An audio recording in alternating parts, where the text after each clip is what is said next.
जैसी करनी वैसी भरनी।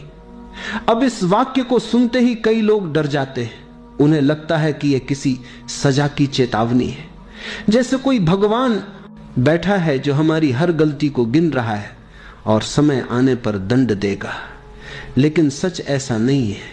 यह नियम किसी अदालत का फैसला नहीं है, यह तो ब्रह्मांड का सहज संगीत है। जैसे धरती का गुरुत्वाकर्षण बिना किसी पक्षपात के काम करता है, वैसे ही कर्म का नियम भी बिना पक्षपात के चलता है।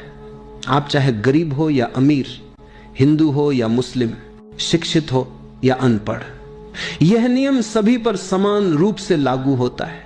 सोचिए, जब किसान अपने खेत में गेहूं का बीज डालता है तो आम का पेड़ उगने की उम्मीद नहीं करता।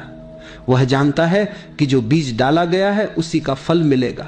प्रकृति इतनी ईमानदार है कि कभी धोखा नहीं देती। अगर बीज जैसी करनी वैसी भरनी। अब इस वाक्य को सुनते ही कई लोग डर जाते हैं। उन्हें लगता है कि यह किसी सजा की चेतावनी है, जैसे कोई भगवान बैठा है जो हमारी हर गलती को गिन रहा है और समय आने पर दंड देगा।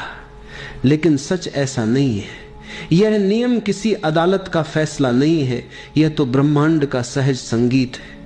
जैसे धरती का गुरुत्वाकर्षण बिना किसी पक्षपात के काम करता है, वैसे ही कर्म का नियम भी बिना पक्षपात के चलता है। आप चाहे गरीब हो या अमीर, हिंदू हो या मुस्लिम, शिक्षित हो या अनपढ़, यह नियम सभी पर समान रूप से लागू होता है।